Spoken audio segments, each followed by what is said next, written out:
Well, I'm Deadpool. And I'm Lady Deadpool. And I'm watching ComiCONN. I'm not sure about you, but I'm watching it. They're watching and whatever you're doing, ComiCONN. you're just kind of not watching Don't it. pay attention to me. I don't wanna. You're just touching me.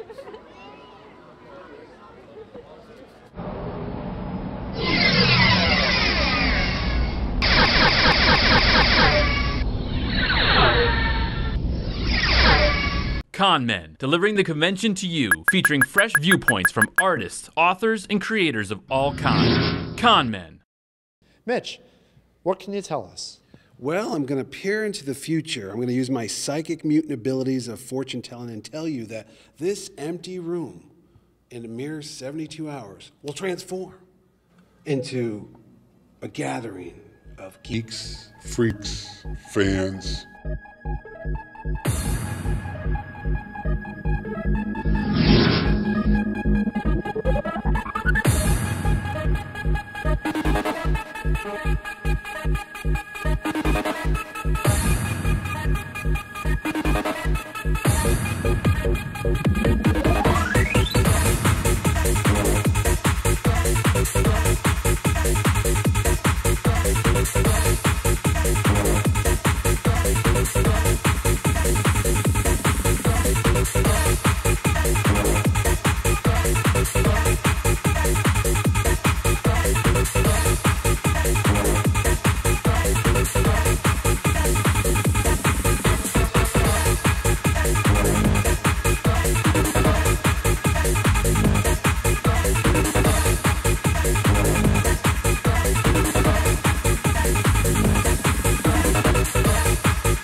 We have the distinguished pleasure of introducing you to Mark Warnock of the B&M Bake podcast, and he's going to take over some interviews for Con Men for a little while. Well, you go jump into a telephone booth somewhere.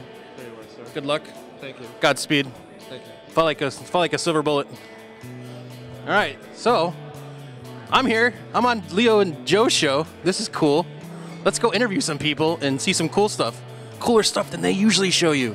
I'm gonna get you inside the insides of the con. Let's go. Come on. You're taking too long. Let's go. All right, we're here in Con Men. We're here with Ming Chen from the show Comic Book Men. So tell us, how'd you get involved in working at the comic book shop? Kevin had found me through I did a Clerks fan site about, oh man, so long ago, almost 20 years ago. Sitting in college, it was snowing, I was bored, I made a Clerks fan site. A month later, he checks it out, gives me a call, asks me if I want to work for him. Like, what was I supposed to do, say no? Yeah. Yeah, it was weird. It was a weird call, though. Yeah. I was like, no. Did you hang up the first time thinking it was one of your buddies playing a joke on you? I didn't hang up, but I started listening to the voice, and I was like, does this sound like Bob? Like, and yeah, it was weird. Actually, the first time he emailed me, asked me to call a specific number at a certain time. I called the number at that time, waiting for him to pick up, and at the other end picks up, and I hear, hello. Yeah, he's not here right now. It's Jason Mewes. Yeah. It was just crazy though. Here I am. I'm a kid from the sticks of Michigan, and I'm talking to freaking Jay from Jay and Silent Bob. So from there, it just, depending on how you look at it, went uphill or downhill. I'm not sure. I think it went uphill. He put me on TV now. So you went all the way from Michigan to New Jersey. Michigan. How was that? That was a big move probably for you, right? It was. I mean, at the time I was ready to get out of Michigan, so I came to Jersey, land of like great pizza, great bagels. So it's all you really need in life. Hockey. It's all you really need in life. So and a job. So it worked out. You know, hot girls. You don't need a lot in life. It's the little simple things. All anyone ever wants is a Jersey girl. That's the song. That's what Bruce taught me, and that's Bruce says, so it's gotta be true. Yeah, everything he says is true. Born in the USA, glory days. Yeah. Yes. Not only do you do the TV show, but you guys also do your own podcast now, besides the TV show. So tell us about how the podcast goes. Where do you guys film that? Where do you guys record it at, and all that stuff? The podcast is great. We actually do it. We do it right in the back of the comic book store, which is appropriate for a comic book podcast. Well, that's awesome. I mean, I don't know how many podcasts out there actually record at the place where the subject matter takes place. So it's cool. We're surrounded by spinner racks, by racks of trade paperbacks, individual issues, statues, toys. It's a pretty cool environment. Actually, it started as kind of a joke. I've been doing podcasts. I've been doing one with Brian and Walt, who's also on the show. Pretty much like the TV show, they make fun of me, only in audio form. And Walt joked that, saying, hey, why don't you and Mike do a podcast? Yeah. Thinking that it was going to be a train wreck. He wanted to see us go down in flames. Yeah. Instead, we spent an hour talking about comic books. It was good enough where Kevin heard it. He was like, you know what? Keep going. We need a comic book podcast on the network. Yeah. Keep going. You guys are great. So what started as a joke became I sell comics. Yeah. With which me and Mike do every Thursday, live on the smodcast.com, and it's grown. It's got a pretty good following, and we're kind of the unofficial podcast of a blog run on the New York Post website called Parallel Worlds. So, New York Post, nothing to sneeze at. So we're doing all right. Yeah, it's not too bad for a little podcast. Yeah. I mean, hey, I do my own little podcast like I was talking about before. Yeah. So it's kind of cool that you guys have took yours to such a level. So now it's kind of like me and my buddies got to try harder. Yeah, no, I think podcasts are great. Anybody can do them. Yes. Maybe not everybody should do them. I've heard some pretty slow ones, but I mean, you know what? Have fun. Go out. Seize the airwaves. You own them, and you can do it when you want them, how you want them. You can say whatever you want, and you never know who will hear it, and you might get your own TV show out of it. Stranger things have happened. Yeah, hey. Hi, I'm Ming Chen from AMC's Comic Book Men, and you're watching Con Men. So we're here at ComiCON, and we found Pez. They're right down the street, and they're here. We're here with Lisa Marie in her cool Pez outfit. So tell us, how'd you get involved with Pez? I started in the visitor center almost 2 years ago, and became Pez girl. What's your favorite flavor of Pez? Because there's tons of flavors. Raspberry. Raspberry. So do you have a favorite Pez dispenser that you have at home, or do you have a collection? Slinky Dog. Wow, there's a random one. So we did find two of my favorite Pez tops. The R2-D2 Pez, which is my favorite. And because Leo is off being Superman somewhere, we got him a Superman Pez. So Leo, look for this later in the edit suite, and you'll have this. You and Joe can Pez away. So tell us what you can do at the visitor center. You can make a video postcard and have it emailed to yourself. And you could also do a trivia game, have a certificate printed out with your name. We have tons of stuff on display, and you can fill a bucket full of candy. That's cool. So is it true there's everything now it has a Pez? Not everything. But about 90%, right? There's I'm looking at the wall here, and as we look behind us, there's Minnie Mouse and Star Wars. So, what is the one thing? Is anyone come into the store and be like, hey, do you have this Pez? And you're like, nope, we don't do that one yet. Everybody wants the Star Wars set and Wonder Woman. So check it out. It's here in Connecticut. It's Pez. Who would have known? All right, we're out on the power patio here at ComiCON, and I got droids. R5-D4. R2-D2. There's even a land speeder. And all this stuff is thanks to this young man, Jesse, and his dad, who's over there. But Jesse's the one who did all the work. His dad just stood there and watched. Jesse, tell us a little about how you got involved with Star Wars. Because there's lightsabers, guns shooting, and lots of cool stuff. So, we see you're into Harry Potter too, but your friends, are they super jealous of you when they come over the house and you have an R2 unit sitting there and a land speeder? They're like, dude, Jesse's got a land speeder. Yeah. So is it parked in your garage? Mm-hmm. Is it parked next to your mom's minivan? Yeah. That's so awesome. A minivan and a land speeder in the same garage. That's every guy's dream when he gets older. Have kids, get a minivan, buy a land speeder. It's my idea. So, do you like just sitting it randomly? I like sitting on top of the back. On the back, like R2-D2? Yeah. Cool. So, is R2-D2, does he move around or does he just stand still? He moves around. Moves around? That is so cool. He makes little noises? Do you understand anything he says? No. No one does. They should come up with a book. They have books for Klingon and all these other alien noises, but nothing for R2-D2. Yeah. So is Leo up here, or are we just standing here for no reason? Leo, what are you doing? Get over here. What are you doing? I'm doing interviews for your show. I'm running around the place, interviewing people. I interviewed Ming Chen.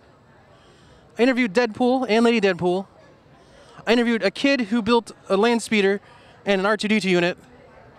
And you're taking pictures and buying stuff. This is your show. I'm not supposed to be doing this. I air your show. I don't work on your show. What do you have to say for yourself, young man? Thank you for watching Con Men. The show's not over yet. Oh. Stay tuned. I don't know, is that good? I quit. This is yours. Take this. I'm out of here. Here, wait. Mark. What? Come here. You want me to stick around? I'm gonna do all your work for you. I got this for you. Oh, sweet. Thanks, buddy. You're welcome. Have a good day. Stay tuned. I'm doing a battle version, basically, of Catwoman, because obviously it's not the reality. If you don't have superpowers, this is how you're gonna look like after a fight. Bruised, mask broken off and stuff. I don't know, I like the different twists, and I wanted not to do, like usually a lot of people are doing lately the black Catwoman types, like the newest ones, and I like the old traditional version a lot, so I decided to make it. I'm actually promoting the Batsy Twins. It's the Bat bike outside. You guys should always come and check them out. They're going to be on Rhode Island ComiCON with me too, and on Super Mega Fest. We might going to drive it later for us a little bit, but sure. Very cool. Now, what's your most favorite part about this particular convention? I'm actually really happy about this convention. I thought it's just like one of these little conventions, maybe like one room of artists, and you know how it's sometimes like you're like, meh. And then I come here, there are thousands of good cosplayers. There were really a lot of people with was this dedication? Yeah, dedication, sorry, the German in me. Dedication and like all them little kids, like they made my, like kids, I love these kids. And you make their hearts so happy, like I was like amazing. Like so many little kids came over and like I acted like my fist was like basically hurting when I did this with them and they were like all happy and be like, oh no. So the kids made my day on this convention. The convention itself, it's so many people here. It's a surprising convention. Basically, like, I've definitely put it up high. Like, I love it. This is Harwamp, and I am watching Con Men. Hello, you're watching Con Men TV, and I'm here with Billy Tucci here at Connecticut Comic-Con. And we hear she is coming back out with the 20th anniversary. Would you tell us a little bit about that? Yeah, I'm very excited about it. I mean, I did it. She hasn't been around for 10 years. And the truth of the story is I just kind of got burnt out doing it for 10 years. That's exclusively. That's really all I did. So I just needed a little break from it and wanted to come back with the right story, and I'd originally planned to come back for the 15th anniversary, but I was like, it's still going to be the same thing, but then I came across a terrific idea, and the actual new book is going to be set 20 years after The Way of the Warrior. So Anna Ishikawa, our main protagonist, she's going to be married and have a daughter. We're introducing a new character, her 16-year-old daughter, and you think everything's in the past and behind them, and well, then all of a sudden something, some course of events happen, and it all starts all over again, And for those who don't know, she is primarily a modern-day samurai story. Now, do you have any other upcoming projects that you're working on? Or? Yeah. I just completed a book called Roll Hard, which is this book right here, and this is a story about Iraq and the security contractors in Iraq and fighting against the insurgents, and it's really cool. It's really the most dangerous stretch of road in the world is Route Irish, which leads from Baghdad International Airport to the Green Zone. And these are the misfits, these guys, former policemen, former soldiers, Marines, who are actually charged with picking up our State Department people, protecting them, and taking them to the Green Zone from the airport. And they're always getting hit by IEDs and stuff like that, and it's a really interesting story with really interesting characters, and it was a great challenge. It was based off of Robert Young Pelton's book called License to Kill, about these guys or mercenaries and stuff. These aren't mercenaries. They're security guards for the most part. But just a fantastic story. Who knew about this? And so just finished that. That'll be out in comic shops in December. And also will be out is Our Child is Born. The book I did the Christmas story, which I don't have because we sold out of them today, which was great. And it's me doing the telling of the Christmas story, and it's garnered a lot of great awards. We've got a lot of great quotes, and we're coming back with our gift edition, hardcover of it. And it's based on the Gospels of Matthew and Luke, and something that I think is just a really terrific Christmas present. Excellent. So now I noticed that you're doing a drawing right here. Yeah. Want to tell us a little bit about this drawing? It looks like Killer Croc from Yeah, Batman. I'm doing a Killer Croc. Yeah, I never drew him before, and somebody had commissioned me to draw Killer Croc, so I did a lot of drawings today. I got a Bizarro that I just finished, and I never drew him either. And this Killer Croc, so he's kind of coming out kind of crazy. Oh, wow, look at that. So I never, so it's kind of cool. So now, Billy, people could come here. People who are fans of the show, fans of your work, could come here and commission you to draw their favorite comic book characters or whoever they want you to draw. Yep, for the most part, yeah. How would somebody get a hold of you? Would it have to be before the convention? Or? No. You could. I'm on Facebook, or you could find me on the internet through my website. If you go to billytucci.com, it says contact us. That's my email. And but for the most part, I do them for conventions, just because of my deadlines and stuff. It's hard for me to do them at home. I do take really big ones home, and I have done them, but I prefer to take them, at the shows, and and if I don't finish it, I could take it home and more detailed. And sometimes people want really, really big, detailed commissions. So if somebody wants to get into comics, and if you do, I would do it yourself. Create your own property and put it out as a web comic. You don't have to pay for printing prices, which is the most expensive part of most expensive aspect by far of comics is the printing part. But if you do a web comic, you would immediately you just bypass that set. And even the Eisner Awards now recognize best web comics, so it's really growing into a big thing. And if the book takes off and you get a strong following, then you can print it yourself. But that's what I would do. I would go with a web comic. If you can't draw, or you don't draw well enough for what you want to do, then I would find someone and partner up with them. Same thing with writing. If you can't, you don't think that your story is, thoroughly fleshed out, or you're not, adept at writing scripts or something like that, then partner up with someone who can, and do it together. And you have it's creator owned. You have full control over your property, over your own destiny, and you could do whatever you want, whatever type of book you want. That's what I would do, and go and do it with the web. I would even go online and probably Google how to do a web comic, and I'm sure there's sites on it. Now, what is your favorite all-time comic book character to draw? Ooh, I guess She, but I'm a little partial to that. But man, what do I love to draw? I love Sergeant Rock.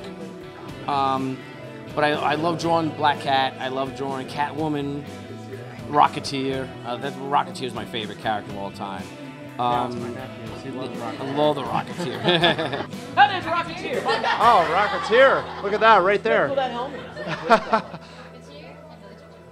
What a coincidence, huh? How you doing? Good to see you. Is that Betty behind you? Is she Betty? Are you Betty? Oh, cool. Look at that. Film them together. Look how great they are. Yeah, no.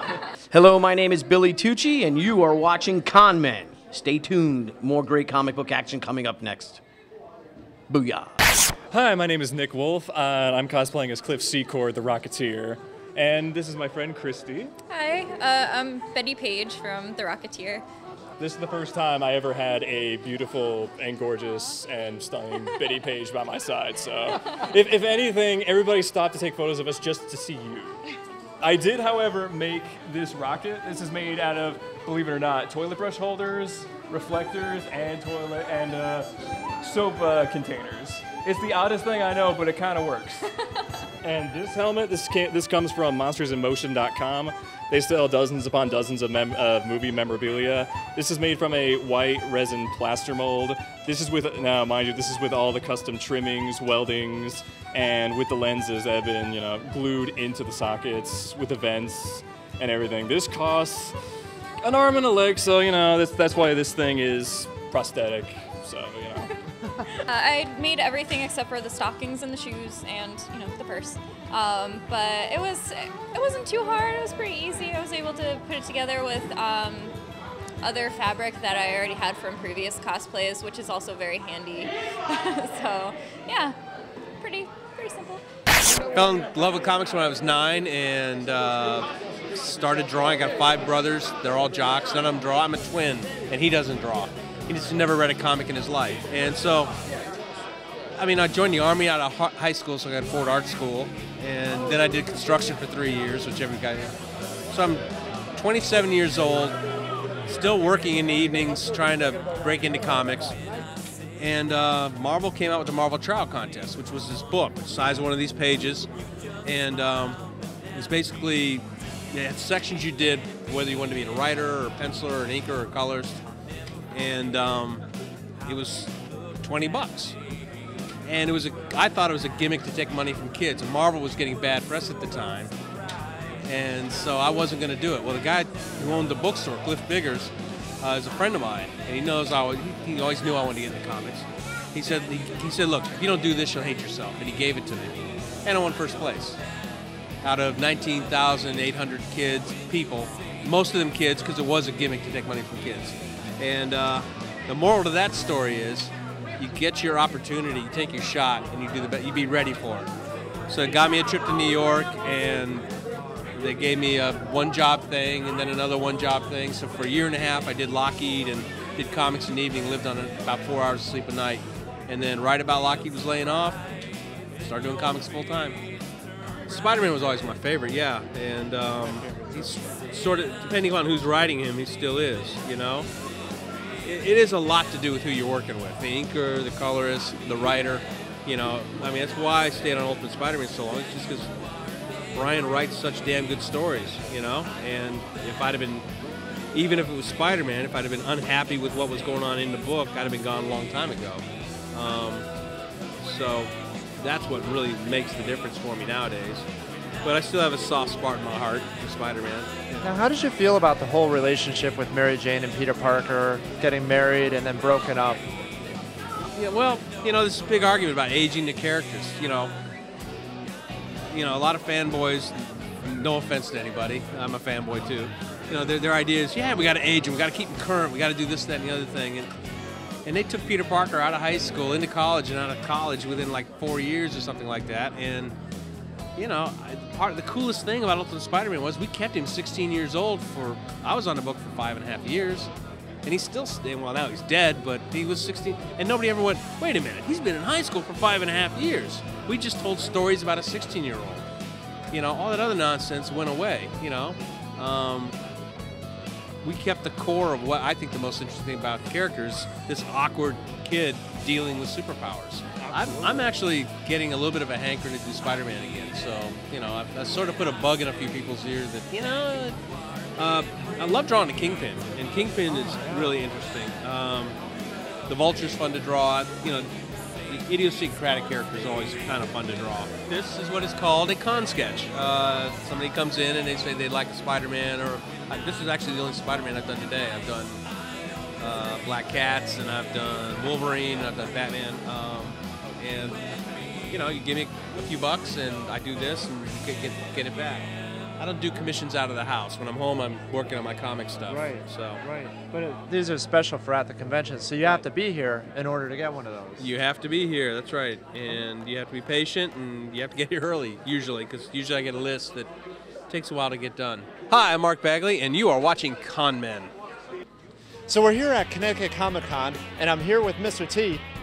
Hey, first name Mr. Middle name Perry, last name T, Clubber Lang, B.A. Baracus, now that's Mohawk. Ugh. Yes, and he's been here. How many years have you been coming to this? This is my second year. This is my second year running. Yes. I'm a soldier of fortune, so I got to go. I got to come. And the thing is, yeah, that's why I go carry the guns, because I'm looking for my van. And I think it's somewhere in ComiCONN, right here. Connecticut ComiCONN, that's what I'm saying, brother. Thank you very much, Mr. T. Thank you, brother. Be good to your mother. Stay in school, drink your milk. Not necessarily in that order. Because mother, there ain't no other. Your mother got to treat her right, treat her right. I'm here with Trails of Terror Outdoor Haunted Attraction. What is this actually? So the Trail of Terror is an 18-year-old non-profit haunted house that's located in Wallingford, Connecticut. We have about 250 volunteers, and we are open Fridays, Saturdays, and Sundays in October. You have any words to say?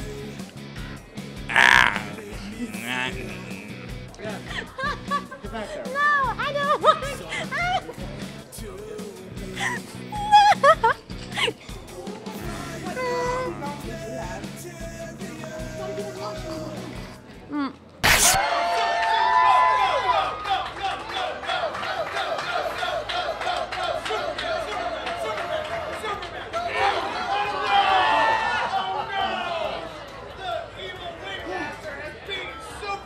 So, what do you think, Super Clown? You wanna go one more? Where's Lois? He's calling for Lois.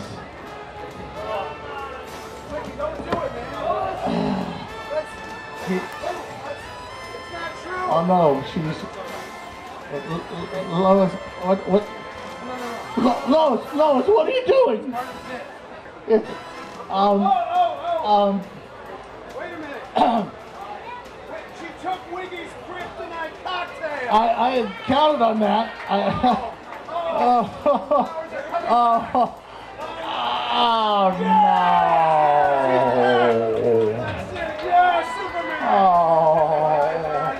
This is not what I had planned on. Oh, curses. My scars and garters. This whole bit has gone bad for the Wigmaster. Rematch! Rematch! Rematch! That's it! Rematch! Rematch! Rematch! Rematch! 2, 3.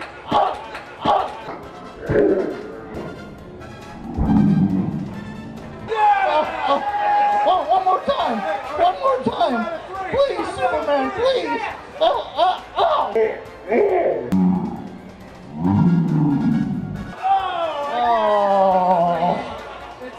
Thank you, Superman. Superman is back! You have truly taught me truth, justice, in the American way. Thank you. Thank you, Wigmaster. And always remember, kids, drinking is bad. And keep the kryptonite out of it. Good advice, Superman. I'll take it and use my powers for good from now on. Thank you, Wigmaster. That's what we like to hear. Everybody, let's hear it for the Wigmaster. Yowza, yowza, yowza. Do we need a ComiCONN wig out? Lois, come. Come on, Lois. Quick like a bunny. She saved the day. Let's hear it for Lois Lane. Lois did not save the day for me, okay? We are here on a Saturday. All day. It's a Goldilocks day, is it not? It's not too hot, it is not too cold, it is just right. Oh, baby. This is what the weekend is all about. For people of like minds to get together and have some fun, am I right? We are having fun. And that means we're pigging out, we're porking out, we're freaking out. Hello! Because we're here and we have Giata.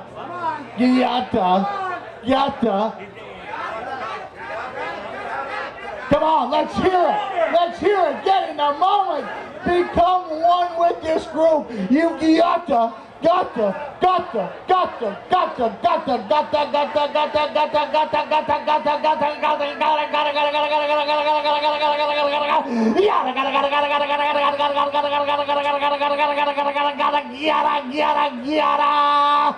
have got to have a super weird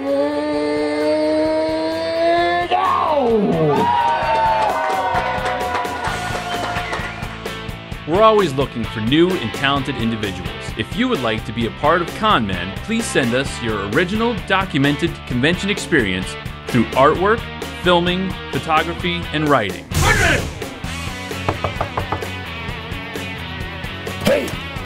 Pity poor food don't eat my cereal, but I pity the food eats my pizza. Where my pizza go? I want my pizza pies. That ain't no lie. You know I makes the tea and I hate to fly.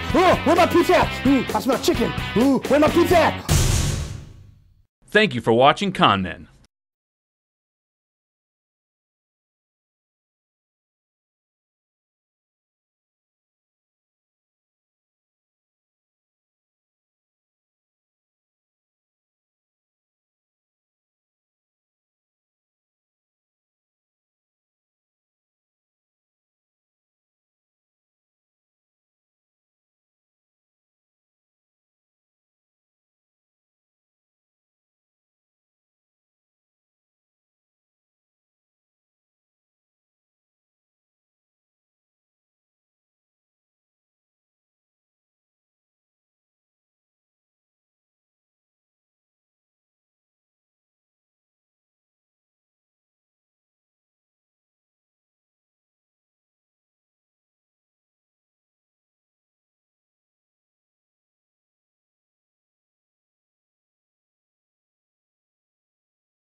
Hey! Pity poor food don't eat my cereal, but I pity the food eats my pizza. Where my pizza go? I want my pizza pies. That ain't no lie. You know I makes the tea and I hate to fly. Where my pizza at? I smell chicken. Where my pizza at? Oh, here's my pizza, boy. Boy, what you do to my pizzas? This is a pizza, right? This is my pizza. Right? You didn't touch it. Yo, man, ain't nothing but a crust. Yo, man, what you do with my pizza? Oh, man. Oh, man. I pity myself. I want my pizza. Oh, man. What? Yo, man. You let me with one slice? Crazy fool. Yo, man. I pity poor food don't eat my pizza. You wanted pizza? I'm going to make you eat it. Eat the pizza, boy. All of it. All that cheese goodness. Eat it, boy. Eat it. Eat it. Eat like a big piece of fried chicken. Some cornbread. Do what I say, boy. Eat that pizza. Don't make me say it. You look good in them jeans. Eat it. Eat it. Eat that pizza, boy. You know you want it. Yeah. It's good. Yeah. Yeah. Eat that pizza, boy. Man, he look mighty fine in them jeans.